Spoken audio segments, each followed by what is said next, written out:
What is up, YouTube? Four Leaf Cards here. Hey, thanks for clicking. I have got a story for you, and I am just super excited. I'm not sure where I'm going to find the time to do all this, but I had a family friend come to me and said, "Hey, we've had a family member that passed away," and so first of all, I'm trying to honor this person.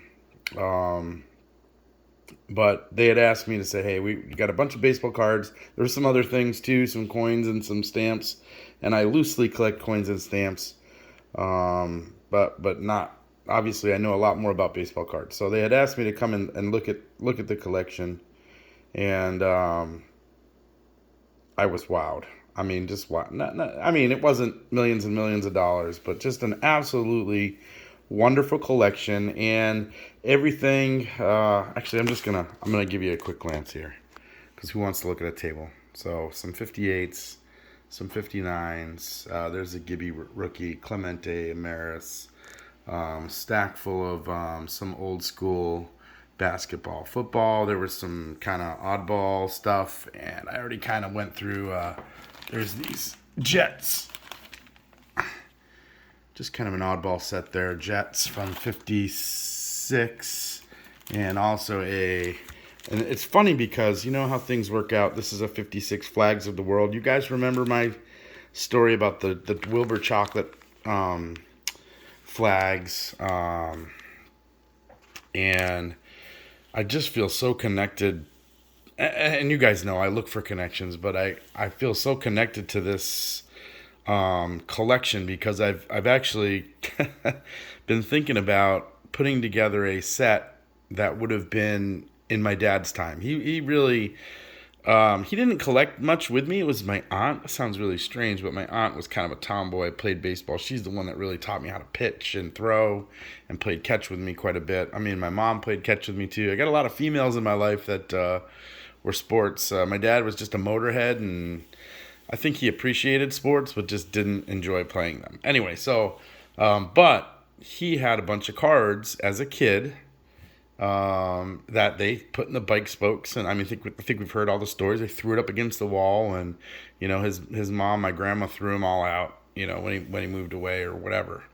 And he was the one that really said, no, you're going to collect cards and we're going to put them away. Now, obviously, everybody in the 80s was telling that to their kids, and that didn't really work out well. But I don't think I would have collected cards if I didn't have his blessing. I think my mom kind of went along with it, but Dad said, we're going to collect cards, and he was the one with the money, right?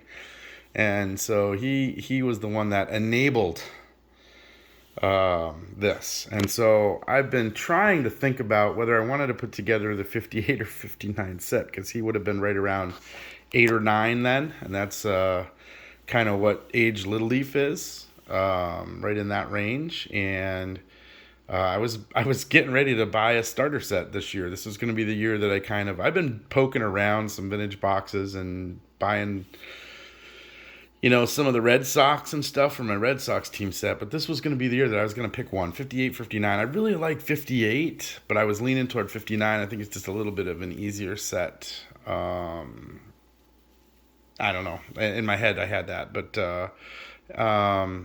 and this collection came along, and so I couldn't purchase it all. I just couldn't. So but what happened is we pulled out. There were some big hitters. There was a Bill Russell rookie. More on that. We're gonna send some of these in. So I pulled out the Bill Russell rookie.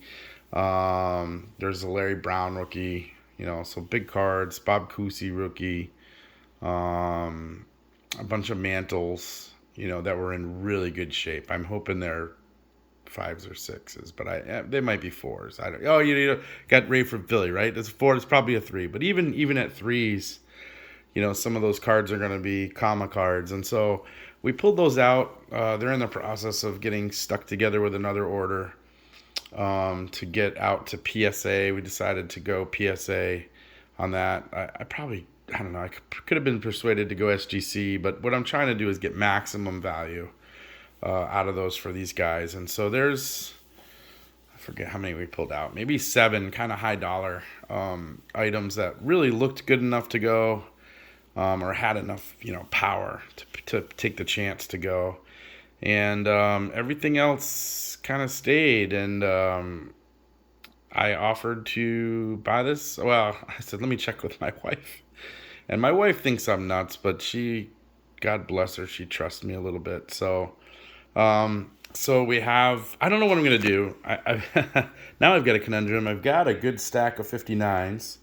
I've got a slightly larger stack of 58s. And so I think, as far as here's a nice Gibby. There's a Brooks Robinson. Oh my gosh, I just can't believe this. This Gibby is nice, but I don't know if you can see it. It's got a little bit of gum staining on it in there, so we didn't send it. But so, as you could imagine, this was no chump change. It was, in the thousands of dollars range. But like, these are all Hall of Famers. These are all Hall of Famers. That's all Hall of Famers. So I think we're going to be okay. I got this Campy card. I've been wanting this Campy card for a while. And that was in there. Got that one already put in a top loader. But we're going to see how this all shakes out. And I think there's some doubles of the Hall of Famers. I think I'm going to go through and maybe pick out some good ones that might go to SGC, a little bit lower grading price, and maybe try to sell those. I've also kind of made a deal, like if anything really pops, I think most of them are going to be in the 3 range. 3, 4s. And most of the commons are also in that 3, 4 range. They're beautiful cards. But I think what we're going to do is we'll pull out a couple here, and this is going to be a process, so hopefully you'll enjoy like a lot of videos, but I might just bring some of those to the Nationals, share with some of my buddies, and get some opinions. I'm gonna take my time on this and do it right, and maybe send some off. And the deal that I did is, if something pops for some reason as like a 6 or whatever, and it's worth a lot of money, I will sell that. Maybe buy a 3 or a 4, and the difference between the two I'll split with the family. Is kind of like the deal. But they kind of wanted their money now. They didn't want to wait. I mean, if they were willing to wait a long time, I might have graded more of the Hall of Famers. Maybe send some to PSA and some to SGC and see if we could get a little bit. But that costs money too. So they didn't really love the idea of spending. I think we're going to spend about $1,000 to grade those other 7. And I'm fronting the money for that. I got to talk to the LCS. Maybe we'll do a deal or whatever, but he's interested in buying them. But I think the key is I'm trying to do my due diligence for the family and figure out exactly what those big dollar cards are worth, to make sure that we're not leaving any money on the table. So you got to pay $1,000 to find that out. I think we'll recoup all of it, but if one comes up a grade higher than we thought, that's where we make that extra money, and there we go. And then I can get a lot better offer if I know what the cards are worth for them. So I bought the rest of it. I'm probably a little bit crazy spending that kind of money on all of this vintage, but my goal is, again, to maybe take some doubles and sell the Hall of Famers, and either pick one of these sets and sell the rest, or trade for the commons that I need. The football over here I don't feel as attached to. So maybe I could use that and sell there's some like Johnny. Here's Johnny Unitas. There's some other ones in here. I don't know. Here's a Hornung, Paul Hornung, the Hall of Famer. So there's a couple. There's Unitas. There's a Bart Starr. I might keep that Bart Starr because I don't have any Bart Starr. Frank Gifford, there you go. Another Unitas. So see, I get some doubles in there. So we'll take a look at them. And I don't know. The cool thing too, check this out, guys. That's a box. That's a 59 Topps box. But here's a full one.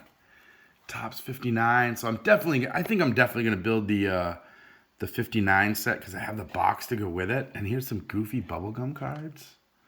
Box. And here's the basketball. That's just crazy. I mean, the top's off of it, but those are, I'm in love with this 59 box. Oh my gosh. So, and there was a bunch I don't think this set's been touched since the '80s, really. And that's the other thing. The provenance. So it's a buddy of mine, and it was his uncle, um, and I think these are all pack pulled. I think these are literally, they're all 56, 57, all these funky cards, 56, 57, and then 58, 59. I found one or two of those. And I think these are just kind of like tricklers in here at the end. This is, there was some 80s stuff in there. There's a Gene Conley, older Gene Conley. Remember, he played for the Red Sox and the Celtics. So there's a couple of those in there. So I don't think it's really been touched. At least, this has got to be what, 70s or 80s, early 80s. But I think these are all pack pulled. Pack pulled, traded. I honestly think they're all pack pulled. We don't know. I wish we could ask. So if you want to know something about somebody's collection, ask them now. Get it on video. That's what we always say. But I'm going to go through these, and I will take you kind of on the journey of, seeing what we got in here and building the set. And we're going to really try to do it justice and honor this collection. And that'll be mine. I really want to build both of them. That's the set builder in me. So it's going to be a cash thing. Like I said, I've got a lot of the Hall of Famers for 59. And 58, I've got some, but not nearly enough. And, of course, we're sending off the Mantles and selling them that way. So we'll have to figure something out. But there you go. There's this huge collection that I am so excited about. So be looking forward to some videos in the future on my sweet 58, 59, vintage buy here. So that's what I got. Just wanted to share it kind of as a whole before I really started digging into it. Appreciate your time. If you guys are open anything, best of luck to you. Don't forget to collect to connect. It's making these connections that really make the hobby the best part of all of it. And as always, have an awesome day.